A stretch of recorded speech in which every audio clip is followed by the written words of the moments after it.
How can creators like us, who are new to building online businesses, who have high value skill sets, how do we scale our monthly recurring revenue, or MRR, to get the freedom we desire? That is a question, and this newsletter will give you the answers. Be sure to subscribe if these are the types of answers you seek. My name is Boise Gordon, and welcome to episode 29 of Boise Talks Business. Episode 29. You will be amazed at what changing this can do for your business. A conversation on changing probably the most important part of an entrepreneur's experience. All right. Hey guys. Thanks for tuning in. Not too much to announce today. I did release the giveaway on Twitter. I'll be, putting it into more of an accessible format for everybody today so that you can just sign up for it. But it is a 7-day email course on social media marketing, winning business through the social media and creator economy. So if you're interested in that, interested in adding social media revenue to one of your revenue streams, feel free to check it out and let me know what you think. In the last episode, I discussed community building and shared a couple of strategies I used to grow my Instagram account to 1,600 followers in a year. Although it's not that impressive, I wasn't taking it as seriously for the last 6 months. It really could have gotten to 5,000 easy. And then also my Medium account to 800 followers, which I stopped being on Medium about a month and a half ago, and it's grown like 50 followers. So I don't know what that's about, but I've seen some success with some of the growth that I've had. And community building is a very important part to social media marketing and to have it be more effective and more powerful. Check it out if you're interested. Today, we're diving into something I feel that holds a lot of people back from achievement, especially entrepreneurs, new entrepreneurs as well. Usually, more experienced entrepreneurs don't have this issue because they've been through the ringer.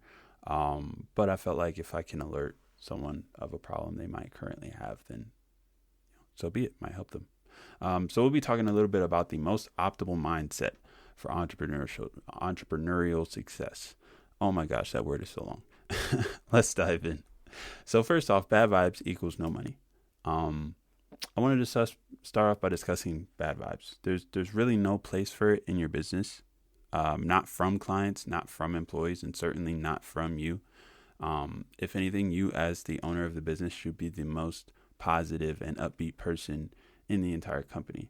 And many people want to say like, oh, but I'm human and I have feelings, right? That's cool. And everybody has feelings, right? But there's a reason why some people fail and some people succeed.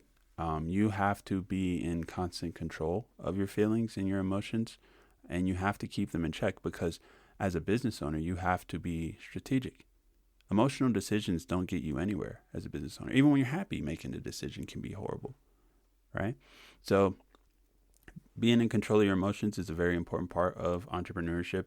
And it's probably the most important thing when it comes to doing what's best for your business, right?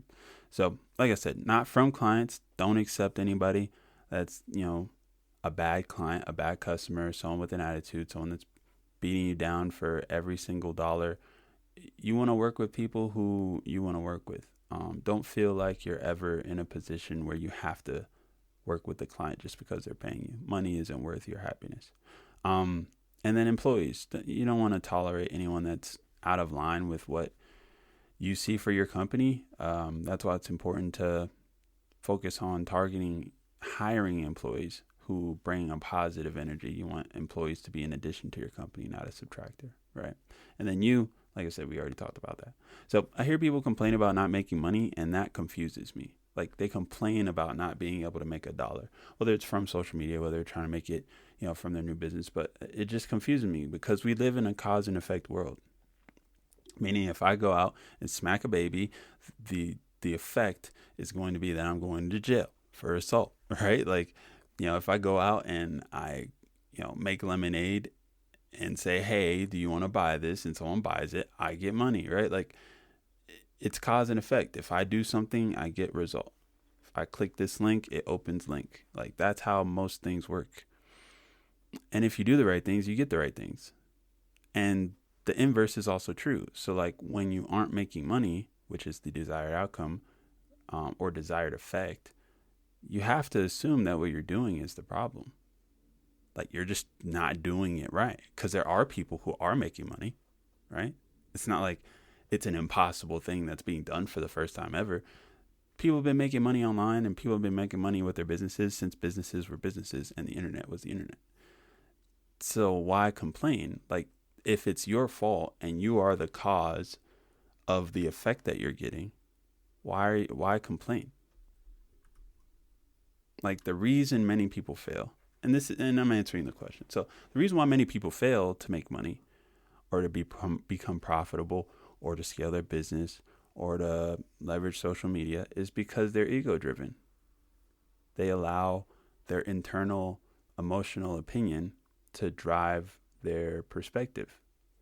And the reality is that no matter what they say, no matter what happens to them, they will never see themselves as the problem.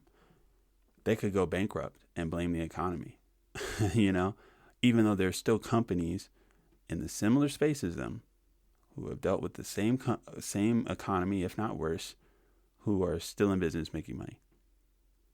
All right, they'll X out any possibility that they are the problem from their head. But the truth is that entrepreneurship is nothing more than a glorified self-development system.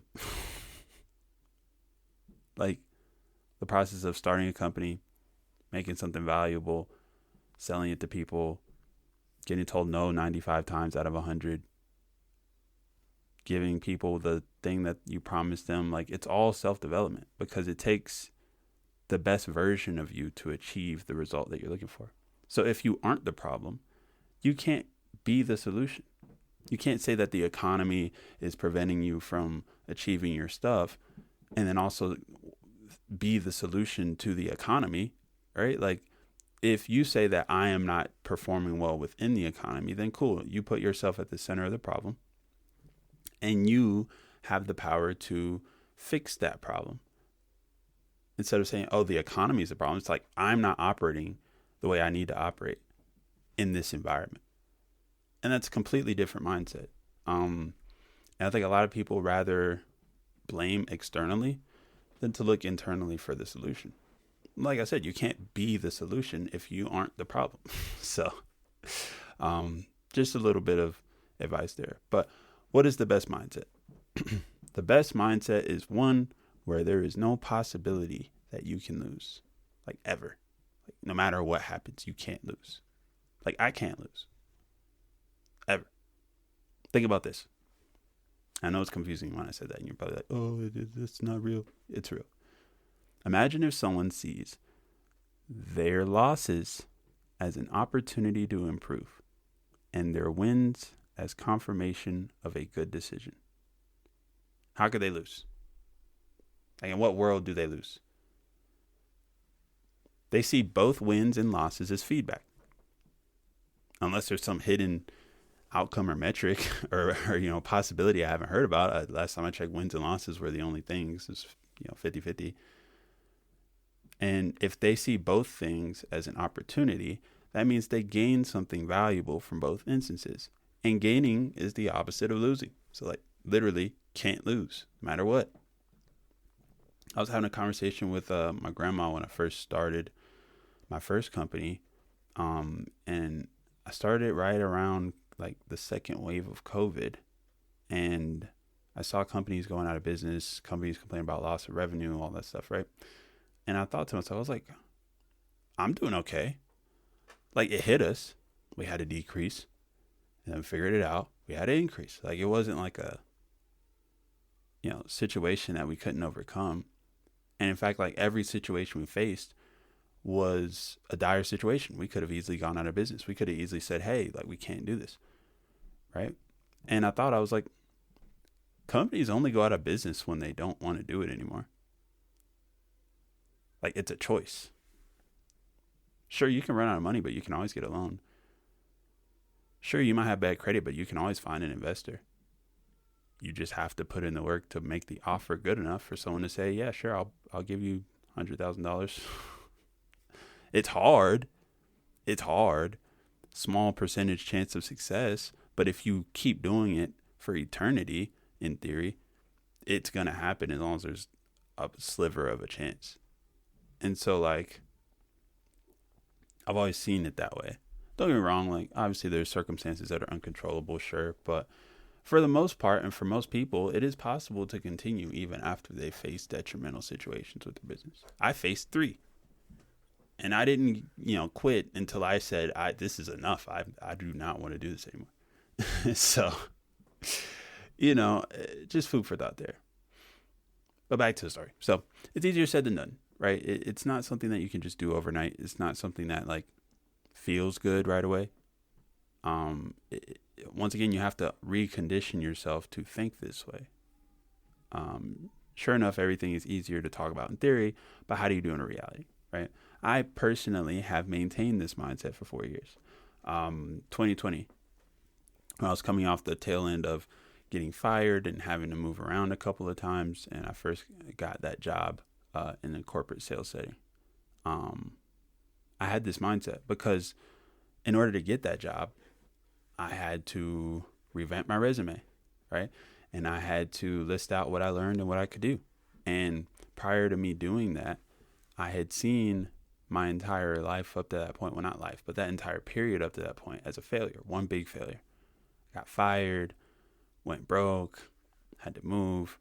It wasn't ideal. But when I started to look at what I learned from those things, writing my resume and selling myself became that much easier. Because, I went broke, but how did I go broke? I had a horrible budget, I got fired, but why did I get fired? I showed up late. I didn't perform well, right? Why didn't I perform? And you could just go into that whole spiral of like, why, until you get to the answer. And then you change the variables that you have control of, right? So I haven't stopped having this mindset, and I'm pretty sure it's called a growth mindset. I don't really know the name for it, to be honest, but I'm pretty sure there's an actual name. And I haven't stopped growing since. Yeah, I still get upset. I get mad a lot. I still get emotional. Right? I get frustrated. It's not making me impervious, right? I still feel pain. Stuff still sucks. Like, money is tight. New business. Can't just have it all right away. Have to go through growing pains. This mindset isn't about becoming invincible.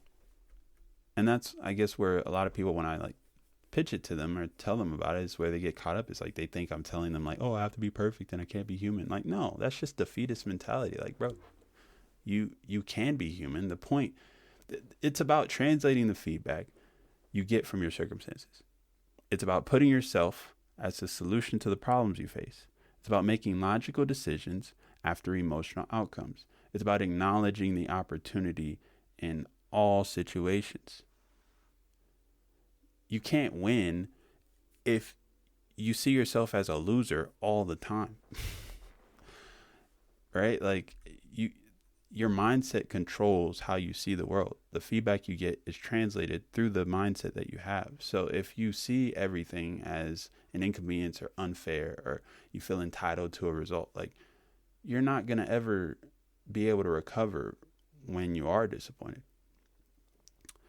I learned that early on, my disappointment and sadness came from a lack of direction. Over time, I accepted the fact that whether I was happy or sad, the problem wouldn't go away until I fixed it. It doesn't matter how I felt. If I was broke yesterday and I cried about it, I was going to be broke the next day. So how do I get myself out of the situation? Well, maybe just start applying for jobs so I'm not broke anymore, right? Soon after that realization, I became focusing more on the problem, less on my emotions. And now I have accepted disappointment and pain as parts of the ongoing journey. Sometimes it hurts. And, I just realized, well, not realized, but I just think about the full length of the journey, not just like where I'm at right now, but where I've come from. And that alone can dampen the pain, because I've been in worse pain than the pain I'll face tomorrow. I've been in way worse pain before, and my circumstances now are 10 times better. I'm way happier, way more fulfilled, right? And then I also look at where I'm headed. It's a long journey. So me getting upset about this stepping on this one thorn when I have 30 miles left on the hike, like, it's not going to help me get there faster, and it's not going to make the pain go away, right? So it's just about changing your perspective so that you always come up a winner, right? So if you agree or you like this type of content, I do plan to make a little more philosophical stuff. I don't want to get caught up talking about business all the time. I mean, obviously there's nuances outside of like strategy and functional stuff that is super important to business. So the mental is probably one of the most important parts. It is the thing that will drive you and keep you going even when things don't look up. So let me know. I'd appreciate your feedback. Leave a comment or something if you like this. And if you have any ideas about what you want me to talk about next, feel free to let me know. We can chat about it. Awesome. Well, thank you so much for stopping by. Sorry this one was a little longer, but enjoy your weekend. Happy Friday. Peace.